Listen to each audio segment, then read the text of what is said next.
A mensagem que eu gostaria de trazer fala justamente sobre Davi. As pessoas falam muito do rei Davi. Algumas coisas eu me identifiquei na história. Claro, nenhuma pretensão megalomaníaca de reinado, de nada do gênero, não é isso. Os conflitos mesmo. Só que todo mundo fala do rei Davi.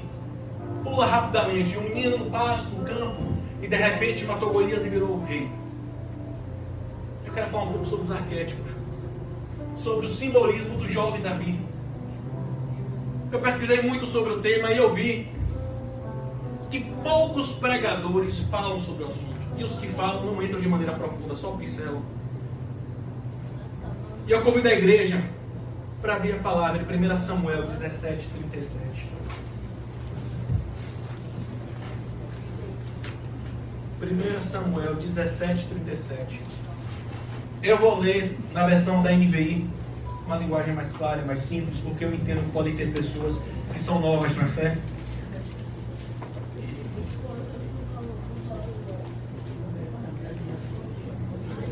(17, 37). Aqueles que encontraram dizem amém. Amém. Quem está procurando diz misericórdia. Nós vamos lá. Eu não condeno, gente, quem usa a Bíblia no celular, não. É bem prático também, não se preocupe não. Porque procurar às vezes, ainda mais para quem está começando agora, não é fácil. Então, ajuda bastante. Toda ferramenta para divulgar o Evangelho é válida. Se não é contra nós, é por nós. 1 Samuel 17, 37. Diz Davi: o Senhor Deus me salvou dos leões, dos ursos, e me salvará também desse filisteu. Pois bem, respondeu Saul, vá, e que o Senhor Deus esteja com você. Senhor meu Deus, meu Pai, graças te dou pela oportunidade de trazer essa palavra. De mim nada de bom pode sair. Não existe nada que eu possa falar aqui que eles não tenham ouvido. Mas eu creio, Senhor, como fala John Wesley: põe fogo na tua pregação, põe tua pregação no fogo. Eu creio que o fogo do Espírito vai inundar nesse local. Que não serei eu a falar, mas teu Santo Espírito a tocar cada coração aqui presente. Para que possamos ser transformados, trabalhados, Pai. E que a gente venha entender que conhecer a palavra até o inimigo conhece. Mas não é o conhecimento que nos salva, é a prática. Afinal de contas, 5 gramas de amor vale mais do que 1 quilo de conhecimento. Que o Senhor possa sondar os nossos corações, abrir as nossas mentes e nos tornar dignos de ouvir a tua santa palavra. Em nome do Pai, do Filho e do Espírito Santo de Deus. Poder aceitar. Amém. É interessante nesse versículo, porque fala de alguns elementos interessantes. O Senhor me salvou dos leões e dos ursos. Leões e ursos. Eu acho que a gente dá pouco mérito ao jovem Davi. Leões e ursos. Davi vinha de uma tribo. Qual era a tribo de Davi? Quem sabe me falar? Tribo de Judá. A tribo de Judá tem um símbolo. Qual é o símbolo da tribo de Judá? Leão. Muito bem. O primeiro desafio de Davi começa com o leão. Começa no ambiente familiar. E Leão ser altamente intimidador, ele tem uma força física incrível, nós sabemos disso. Um caçador nato. Sempre que a gente fala de leão, ninguém pensa em um animal doméstico, na verdade. Todo mundo pensa em um ser extremamente complexo. Mas o leão, ele não precisa agredir a gente fisicamente, ele tem uma capacidade de impactar o nosso psicológico, já com o quê? O rugido. O som dele é intimidador para cada um de nós. E o que representa Davi? O leão na vida de Davi, a nível de arquétipo. O leão representa perfeitamente a família, o símbolo da família dele. Davi era um cara que vencia suas batalhas, mas não tinha honra militar ou mérito. As testemunhas que assistiam às conquistas de Davi se resumiam ao campo, às pedras e às ovelhas. Ele matava leões, mas ninguém sabia. Ele matava ursos, mas ninguém sabia. Não existia honra ou mérito separada para Davi. Às vezes esse rugido do leão pode estar bradando em cada um de nós. Nesse processo que Davi passou. Quantas vezes nós sentimos esse rugido? Uma negligência familiar. Uma predileção entre irmãos. muitas vezes nós sentimos esse rugido numa incapacidade de reconhecimento de uma mãe ou de um pai, um abandono paterno ou materno. Quantos de nós, muitas vezes em nossa vida, achamos que dentre os filhos não somos os prediletos, não somos os preteridos? Eu não sei a tua história, certamente você não sabe toda a minha, você ouviu pedaços aqui. Mas Davi, ele não tinha suporte familiar. A maior prova disso que eu posso ver é que quando o profeta vai na casa dele, e entenda que o conceito de profeta naquela época era talvez um homem de maior importância naquela nação. Porque era um homem que, se dissesse é rei, todo mundo diz é rei. Simplesmente esse era o poder do profeta. Deus na vida do profeta.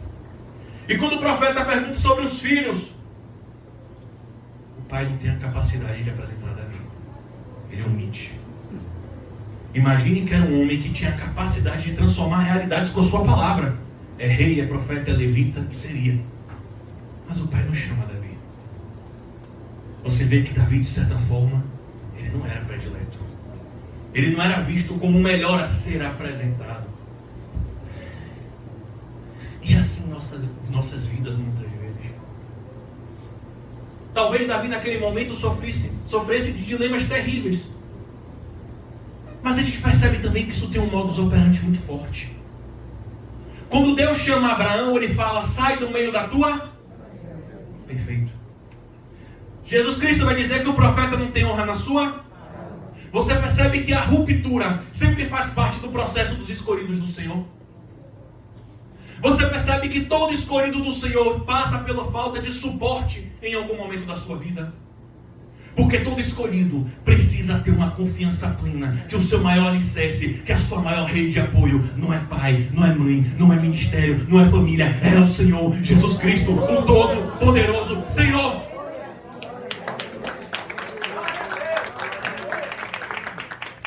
Davi tinha uma marca da promessa. A Bíblia nos fala em 1 Coríntios 2:9, o que olho não viu e ouvido não ouviu, e não subiram ao coração do homem, são as coisas que Deus já... Perfeito, ele já, né? Então tá pronto.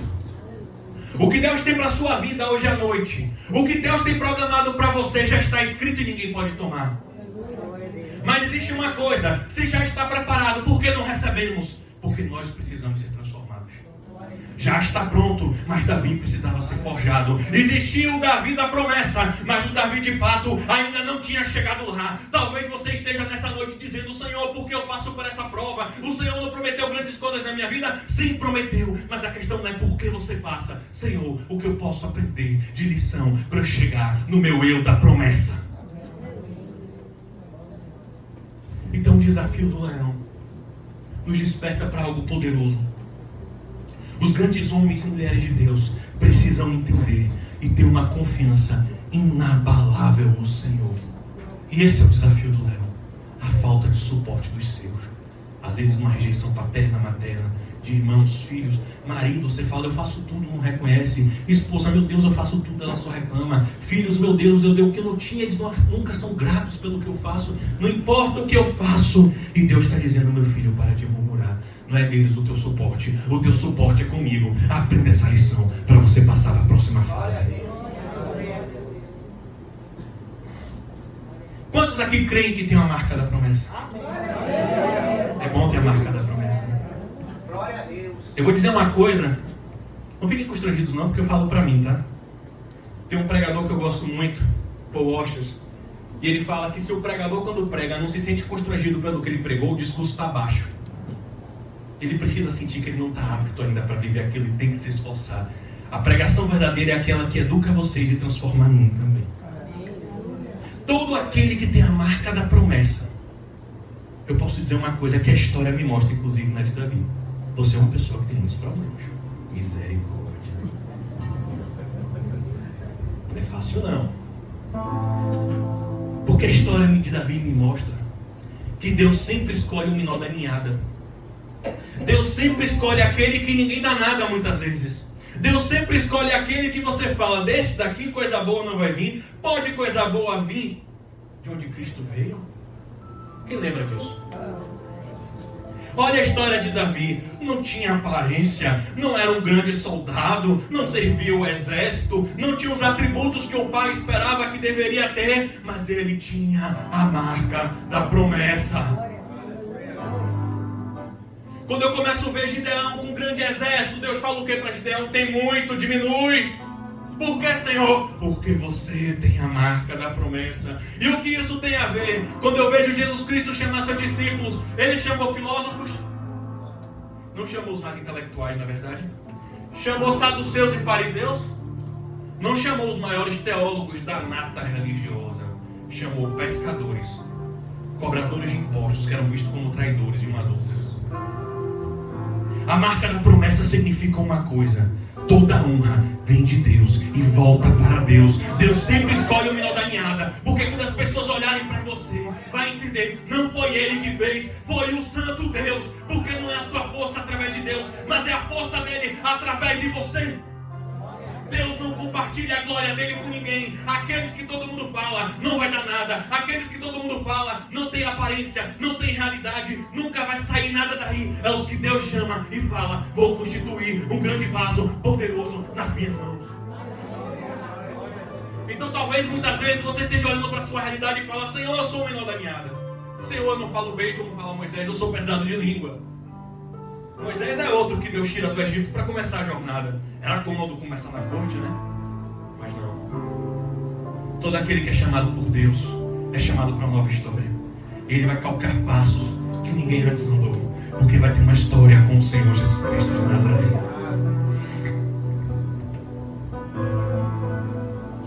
Então a gente passa pelo desafio do leão.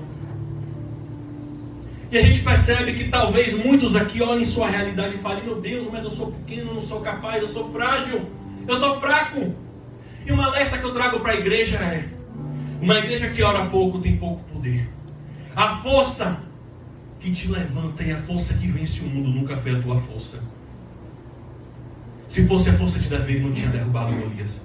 É a força do Senhor. A igreja nunca foi fraca. A igreja está desnutrida e precisa voltar a orar. Porque quando a igreja volta a orar, o verdadeiro poder dela se manifesta. O poder do Senhor Jesus Cristo de Nazaré. E esse poder vence o mundo. Então volta a orar, que o verdadeiro poder de Deus é derramado na minha e na tua vida. Davi tinha baixa estatura, mas Davi tinha a capacidade de confiar naquele que podia resolver. Então ele olhava: é leão, eu não posso, mas aquele que me prometeu garante e vai me entregar mais uma vez nas minhas mãos.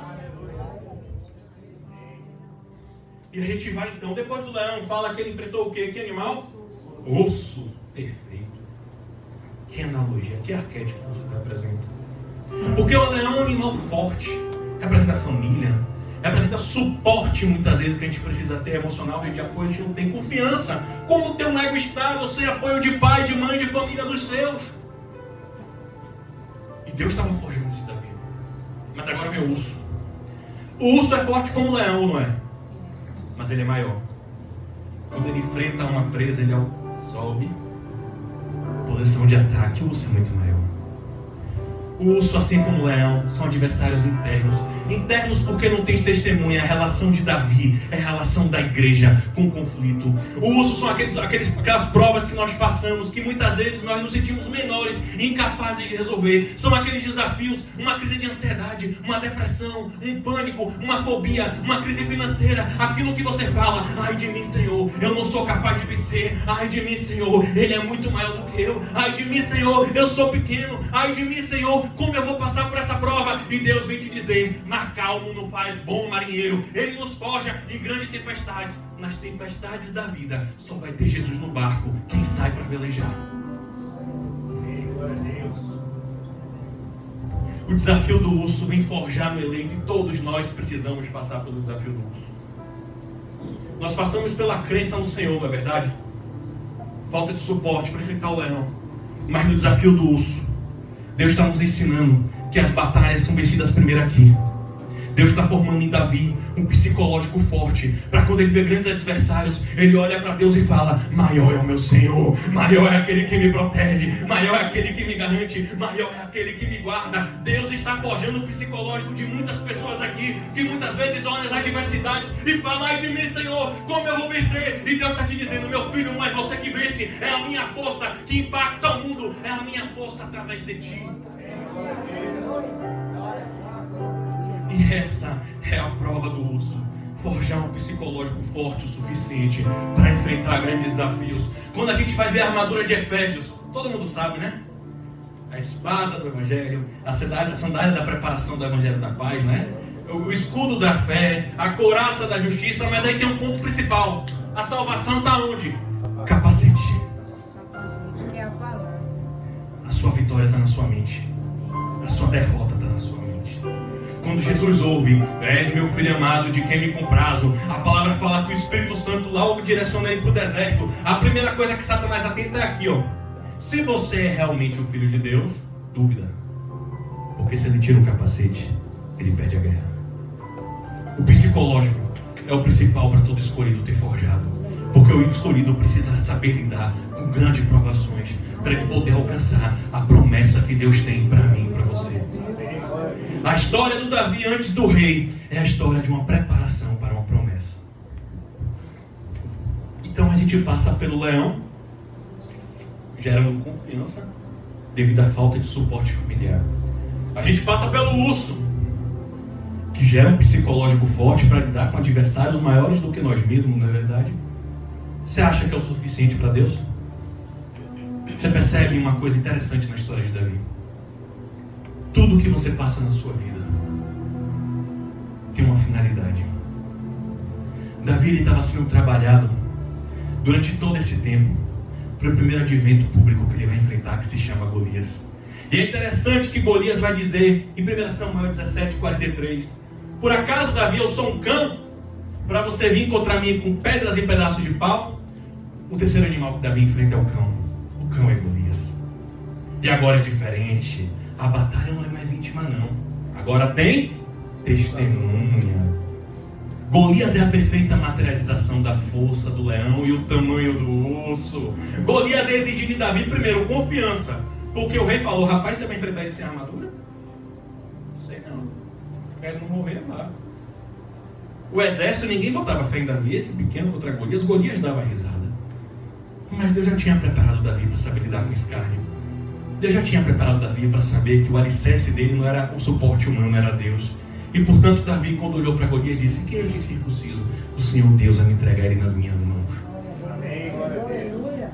Golias é a materialização de um animal grande, mas Deus já tinha forjado Davi no desafio do urso para saber lidar com problemas muito maiores do que ele. Mas o cão tem algo diferente, todo mundo está olhando, acompanhando os seus passos. E o desafio do cão para o eleito é dificílimo. Porque, como está dizendo, é um desafio exposto. Crise no casamento, gravidez indevida de uma filha, sexualidade dos filhos, algum conflito, uma falência, algum conflito que você pode estar passando e todos podem saber, e que talvez as pessoas digam: não merecia passar por isso. E naquele momento nos envergonha, porque tem testemunhas, tem palestra, tem pessoas observando a nossa vida para saber quando vai ser o nosso próximo passo.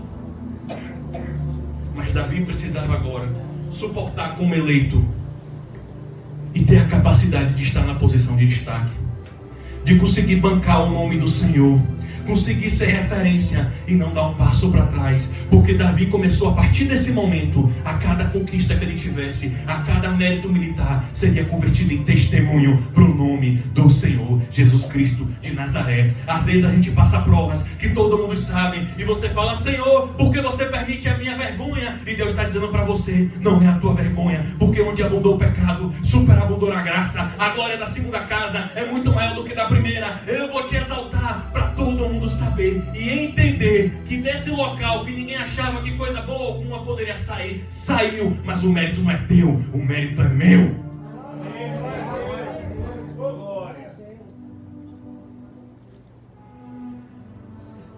As lições que Davi vão passar são muito duras. Saber lidar com o peso do chamado é necessário, ser referência. Daqui para frente faz a separação dos meninos para os homens. Aí você fala, então, meu irmão, pastor, né? Acabou então o chamado. O problema aqui era, você já falou, o leão, não é verdade? O urso e o cão. Fechou o cenário, não é verdade? Não. Tem mais outro animal que Davi vai tratar. E eu digo para você, na caminhada cristã, quando a gente já passa por um certo período de maturidade, esse vai ser o mais difícil. Talvez muitos nessa noite estejam enfrentando esse animal, porque requer uma maturidade muito profunda para lidar com ele. Bora falar então sobre esse animal. O maior inimigo de Davi não foi o cão, não foi o leão, não foi o urso. Você vai perceber uma coisa interessante, que quando Davi derruba Golias, você fala, então está tudo resolvido. Ele se torna um herói de guerra. O método militar dele viram canções. E o rei começa a ter ciúme dele. Qual era o nome do rei? Saul perseguiu Davi durante anos. Saul tentou matar Davi aproximadamente 21 vezes. E o que Davi fez? Nada. A gente falou do clã de Davi, que era Judá, não é verdade? Mas Saul tinha um clã. O clã de Saul chamava Benjamim. Primeiro rei da tribo de Benjamim. E Benjamim tinha um símbolo, bora ver? Em Gênesis, que fala aqui em Gênesis 49, 27. Porque Jacó abençoa Benjamim e fala, Benjamim será como um lobo que despreza a sua presa e logo reparte. O quarto inimigo de Davi se chama o lobo. E o lobo é um adversário dificílimo, porque ele está no arraial, ele faz parte do santo povo de Deus, ele faz parte da nação eleita. O lobo ele é político. O lobo ele não pode ser vencido com pedra, pedaço de pau. O lobo você não pode agredir ele na frente de ninguém porque gera escárnio. Saul, enquanto chegava para Davi e louvava ele na frente de todos, oferecia as filhas como forma de mostrar aliança, como forma de dizer, olha, ele casou com uma das minhas filhas. Por trás ele tentava matar Davi 21 vezes. Quantas vezes na casa do Senhor, na tua empresa, no teu lar, travestidos de a paz do Senhor, de um abraço, de um sorriso, de eu te amo, meu irmão, vem inveja, vem calúnia, vem fofoca, vem perseguição, e você fica decepcionado, e você fala, eu não volto mais para esse local, e você fala, com esse povo eu não quero mais conta, e você fala, eu não quero mais orar, e o lobo está vencendo. Discurso duro. O lobo é a igreja ardilosa. Lobo impede de fica no nosso meio. É aquele comentário para magoar, é aquela fofoca para destruir, é aquele descrédito em onde você faz, vai minando aos poucos. E o lobo ele tem uma característica muito política. Ele começa a te cercar e começa a jogar armadilha contra você. Faz a cabeça de um. Se fosse eu faria diferente. Bom, se fosse aqui, eu não sei se eu faria assim. E quando você vê, joga todos contra você. E você sai ferido da igreja e fala, eu não quero mais conta com esse povo que se fala de Deus. Mas você está sendo testado pelo Senhor, porque a gente viu aqui que toda prova que Deus nos coloca tem uma finalidade de transformar o nosso caráter. Se Davi fosse com pedras e pedaços de pau, ele seria reprovado no teste do Senhor. Essa besta é diferente das demais. O lobo é um animal que não se vence, como Golias fala, com pedaço de pau e pedra. As armas são outras.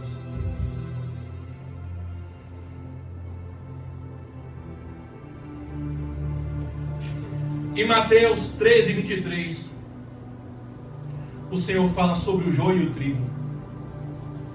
Pense no joio como lobo, certo? Eis que um homem saiu a plantar, cultivou boas sementes, a palavra do Senhor, mas o inimigo veio e lançou sementes ruins. Ou seja, no meio da igreja, nasceu o trigo, aqueles que são do Senhor, mas nasceu o joio, tem a aparência de reino, anda no reino, mas não é do reino. E bem intencionados os servos do Senhor, nós, os anjos, falam, Senhor, então devemos retirar o joio do meio do trigo, bora fazer essa separação. Cristo fala, epa, tem uma finalidade aqui. Se você começar com o seu braço forte e separar quem é meu e quem não é, você vai ferir a igreja. Você vai ferir o santo nome do Senhor. Você vai entrar numa seara que não é tua. Só eu sou capaz de conhecer quem é meu e quem não é. Você fique na sua posição. E qual é a sua posição? Minha posição, Senhor? Suportar em amor. Ser forjado no processo. O trigo tem que aprender a conviver com o joio. O lobo tem uma finalidade de um filósofo que eu vou trazer aqui, chamado Friedrich Nietzsche, que diz: o que não me mata me fortalece. O lobo, ele te convida para algo que o meu ego, o seu e a minha natureza não quer. Morrer para o nosso eu, morrer para nosso senso de justiça, morrer para nossa ira, morrer para o nosso desejo de revidar. O lobo nos convida ao verdadeiro cristianismo. Quando Cristo diz: se o grão de trigo caindo na terra não morrer, não produzirá frutos, mas morrendo produzirá muitos frutos. O lobo nos aponta para a nossa maior jornada, a morte da nossa velha criatura, e nos direciona para a cruz. Que adversário terrível. Ame, Senhor, eu não quero. Perdoe, Senhor, não dá, como pode. Ore por ele, Senhor, como eu vou orar, ele está me fazendo mal. Você ainda não entendeu a prova do lobo? Quem são os lobos da tua vida? Seja na igreja, seja no lar, seja na empresa. Aqueles que você fala: eu perdoo, mas quando eu lembro dói, porque foi muita injustiça. E você não passa da tua vida para viver o que Deus tem para mim e para você, que é a realidade da promessa. Porque você não quer vencer a etapa. Você quer antecipar o processo. E uma coisa eu aprendi em toda a Bíblia: quando se trata de caráter, Deus não materializa nada, Ele forja. Quanto mais rápido nos inclinarmos a aprender as lições do Senhor, mais rápido a gente se direciona à promessa. Lembra de Pedro? Primeira profecia de Cristo para Pedro qual foi? Não será pescador de peixes, mas todo mundo esquece que no meio do processo ele fala o que para Pedro? Quando você se... Pedro, entenda uma coisa: a profecia da sua primeira pregação está mais longe do que da sua conversão. Então se converta primeiro. É um processo sine qua non. O Pedro de lá só vai chegar quando o de cá se materializar. Eu não sei qual é a injustiça que você passa. Não sei se é um filho, se é uma esposa, se é um marido, se é uma empresa, se é um irmão da igreja, se é uma liderança. Não sei. Saul era rei, fazia parte do povo. Mas Deus está dizendo para você: com pedaços de pedra e pau você não vai vencer essa guerra. O lobo está exigindo de você algo muito maior. Uma renúncia do seu eu, uma transformação do seu caráter, parar de se justificar e, como ovelha muda que foi Cristo, ir ao matador e dizer: Senhor, eu estou seguindo os seus passos e eu sei que o destino final de qualquer cristão é a cruz, morte do meu eu, porque apenas quando morrer o meu eu vai existir vida. Glória a Deus. Então você para no dilema: o que não me mata me... Você decide morrer ou se fortalecer nessa prova. Você decide odiar, morrer convicto das suas razões, das suas mágoas, das suas certezas, ou você decide dizer: não, Senhor, eu não vou mais perder território para esse lobo.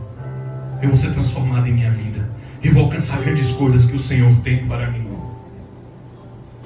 O adversário do lobo é um adversário muito difícil, porque ele faz a gente abrir mão de todos os nossos desejos mundanos de revide, de injustiça, de devolutiva. Às vezes a gente vê as pessoas dizendo: mas fulano era tão bom, não merecia passar por isso. E a gente esquece a teologia da depravação total. Não existe um bom e um justo debaixo da terra. Todos pecaram, destituídos da glória de Deus estão. O único bom se chamou Jesus Cristo de Nazaré e morreu na cruz por um pecado que não era dele, por mim e por você. Então ninguém é tão bom assim para Deus. É a graça que nos salva, é a graça que nos capacita. Mas tem um problema: essa graça ela te dá de graça, mas ela não foi barata. Teve preço, e o preço foi sangue, e foi alto esse preço. E se você se recusa a amar, você não pode receber o amor. Se você recusa a se perdoar, você não pode receber o perdão. A graça ela não é barata, embora seja gratuita. Ela escolhe para cada um de nós a renúncia.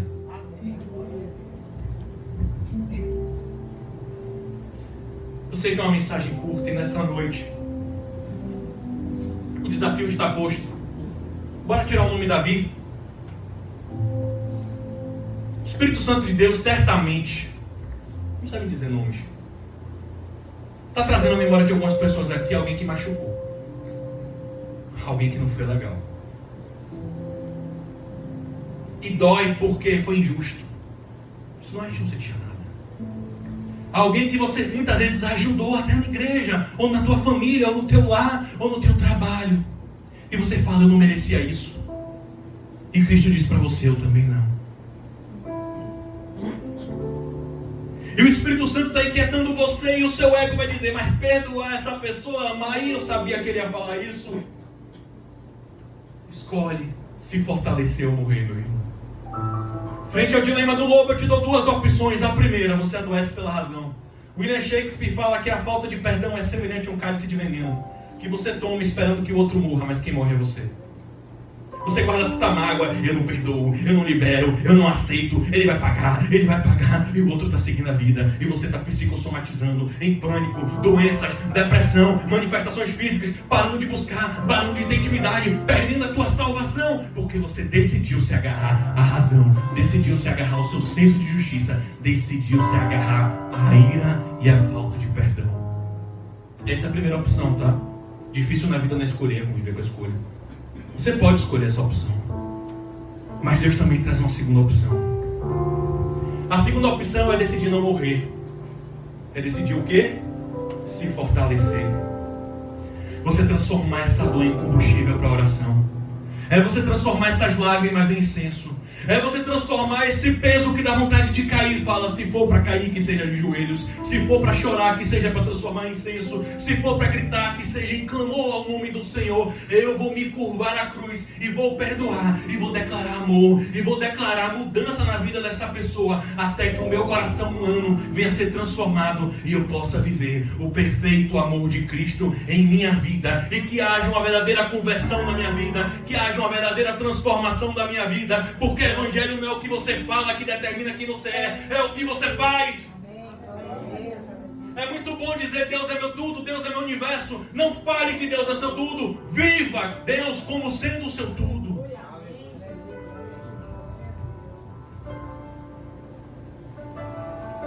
Eu queria que a igreja se colocasse de pé agora. O Espírito Santo não expõe ninguém, o Senhor Jesus não expõe ninguém. É você e Deus. Se teve alguém do passado, do presente, aqui no local, ou em outro local que te magoou, e ainda que você ache, eu perdoei, mas está vindo, você lembra, dói. Nesse momento eu quero que você repita para mim essas palavras e declare. Repita comigo, pode ser? Vamos lá, igreja. Perdeu, Satanás. Você tentou roubar minha comunhão. Me fazer odiar meu irmão. Sair do ministério. Me matar espiritualmente. Mas eu decidi agora me fortalecer. E declaro que vou orar por todos que me magoaram. Clamar para que sejam abençoados, prósperos, felizes, porque os amo. E vou fazer isso várias vezes nas minhas orações, até que meu coração enganoso e carnal não me domine mais.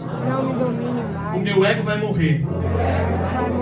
Então, para o poder de Cristo ser aperfeiçoado em minha vida, hoje eu vou me inclinar à cruz e peço ao Senhor que crave em meus olhos e em meu coração o desejo pela glória e pela sua eternidade. Amém. Poder das eternas.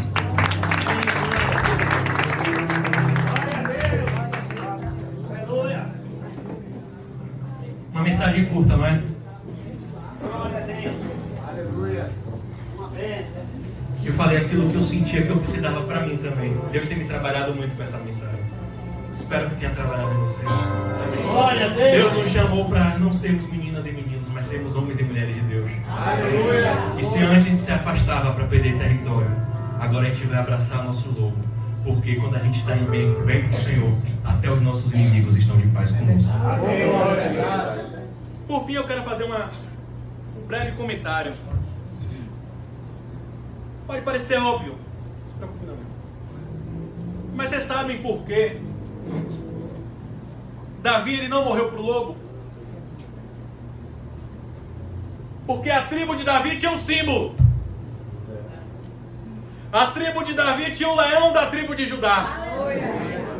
Não importa quantos lobos se levantem na tua vida, sempre vai ter um leão para te proteger. Não importa quem se levante contra você. A palavra nos diz em Romanos: quem tentará acusação contra o escolhido do Senhor? Se é Deus quem o justifica. Mexeu contigo, é só lembrar: eu tenho dono. Mexeu comigo, mexeu com o meu Senhor. Entrega para Ele e vamos vencer. Toda a honra e toda a glória seja para Ele.